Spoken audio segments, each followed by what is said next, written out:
everyone. Welcome back to our podcast. I hope you are feeling good today. My name is Cora, and I am so happy to be here with you. Hi, Cora, and hello to all our listeners. I am David. I'm feeling great today because we are going to talk about something very helpful. We are talking about English mistakes. That is right, David. Mistakes. Many people are afraid of mistakes. They think mistakes are bad. But in this podcast, we want to show you that mistakes are okay. They are part of learning. Exactly. If you don't make mistakes, you are probably not practicing enough. But if we learn how to fix them, our English becomes much better and much clearer. Today, we will look at common mistakes in daily life conversation. We will also give you tips for speaking, listening, reading, and writing. And at the end, we have 3 very simple tips to help you stay motivated. I'm ready. Let's start with a very common one. Cora, I hear this all the time. People say, I am agree. Oh, yes, I hear that every day. I am agree. Is that correct, David? No, it isn't. In English, agree is a verb. We don't need the word am. We should just say, I agree. Right, I agree. Or if you don't agree, you say, I disagree, not I am disagree. It is a small change, but it makes you sound much more natural. Let's practice. Cora, do you think English is a fun language? I agree. See? No am, just I agree. Perfect. Now, let's talk about another one. This one is about boring and bored. I hear people say, I am boring. Oh no. If you say I am boring, it means you are a boring person. It means people don't like talking to you because you are not interesting. Right. Usually, people want to say they have nothing to do. They feel a certain way. So they should say, I am bored. Yes, remember this rule. Use ed for your feelings. I am bored. I am tired. I am interested. Use ing to describe the thing or the person. The movie is boring. The job is tiring. The book is interesting. That is a great way to remember it. So if I see a long movie and I want to sleep, I say, the movie is boring, so I am bored. Exactly. You got it. It's all about feelings versus descriptions. Let's move to daily life. Sometimes people make mistakes with say and tell. For example, he told that he was tired. That is a tricky one. We usually use tell when we talk to a person. We say he told me or he told David. If there is no person mentioned, we use say. So he said that he was tired. Okay, let me try. If I'm talking to you, I say, I told Cora the secret. If I'm just speaking generally, I say, I said the secret was safe. Spot on, David. You are a fast learner. Thanks, I try. Now, Cora, let's talk about confidence. I know many students who know a lot of grammar, but they are too scared to speak. They think, what if I make a mistake? This is so important. Listen, everyone. Your goal is not to be perfect. Your goal is to be understood. If you say, I am agree, I still understand you. The conversation continues. That's true. Perfection is the enemy of progress. If you wait until your English is perfect before you speak, you will never speak. I always tell my students to think like a child. A child doesn't care if they use the wrong tense. They just want the cookie. They say cookie or me want cookie. They communicate. I like that. Be like a child. Be brave. If you make a mistake, just laugh and keep going. Yes. And speaking of practicing, let's talk about listening. Many people say they can't understand native speakers because they speak too fast. They do speak fast. But here's a tip. You don't need to understand every single word. Exactly. When you listen to this podcast or a movie, look for the key words. Usually, the important words are stressed. They are louder or longer. So if I say, I'm going to the store to buy some bread, the important words are going, store, and bread. Yes. If you hear those 3 words, you understand the meaning. You don't need to worry about to the or some.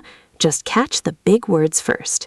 That makes listening feel much easier. It's like a puzzle. You just need enough pieces to see the picture. That is a beautiful way to say it, David. Now, what about writing?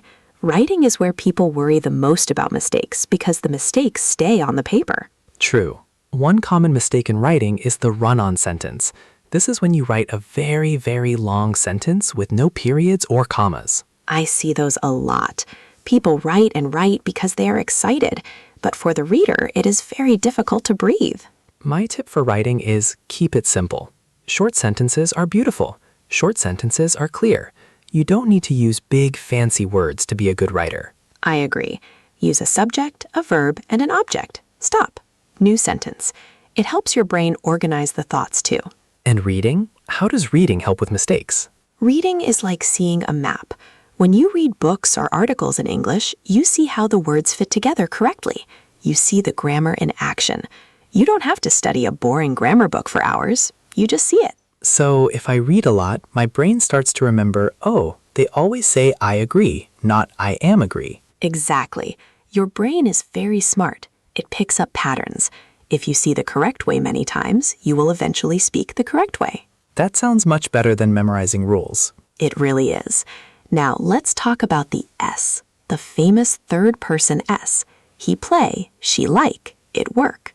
Oh, the missing S. That is the most common mistake in the world, I think. It is. Even advanced students forget it. He plays, she likes, it works. Why do we do that? Why is it so hard to remember? I think it's because in many other languages, the verb doesn't change like that. But in English, that little s is very important for he, she, and it. Here's a little trick I use. I imagine the letters he, she, it are a special club, the S Club. If you want to join the club, you must bring an S for your verb. The S Club, I love that. So he likes, she walks, it rains. They all brought their S to the party. Exactly. If you forget it, it's okay. People will still understand. But if you remember it, you sound very professional. We have talked about a lot of mistakes today. We talked about I agree, bored versus boring, say versus tell, and the S Club. How are you feeling, David? Are you tired? I am a little tired, but I am very happy. This is fun. I think our listeners are learning a lot. I hope so. Remember, everyone, learning English is a journey. It is not a race. You don't have to be the fastest. You just have to keep moving. That is a great point, Cora. Some days you will feel like your English is amazing. Other days you will feel like you forgot everything. That is normal. Totally normal. Even I make mistakes sometimes. Wait, really? You? Yes, everyone does. Sometimes I am tired and I say things wrong. It's okay. I just correct myself and move on. That makes me feel much better. If a teacher makes mistakes, then I can make mistakes too. Please do. Please make mistakes. It means you are trying new things. Okay, Cora, we are getting near the end of our podcast. Should we give our listeners the 3 simple tips we promised? Yes, let's do it. These are 3 simple tips to help you avoid mistakes and feel more confident. David, do you want to give the first one? Sure. Tip number 1. Record yourself speaking. Use your phone. Speak for 1 minute about your day, then listen to it.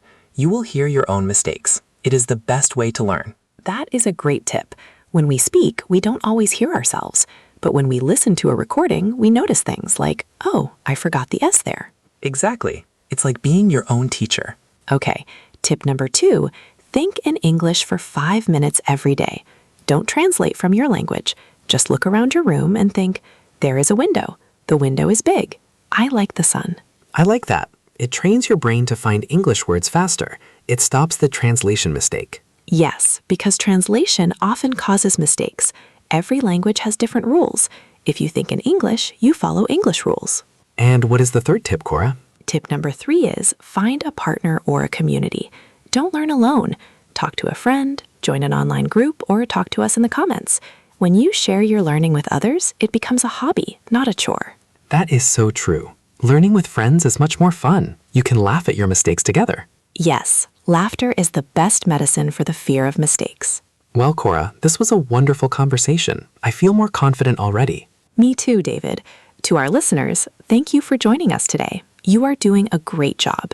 Keep practicing, keep listening, and most importantly, keep being brave. You can do it. We believe in you. We will see you in the next episode. Bye-bye. Goodbye, everyone. See you next time.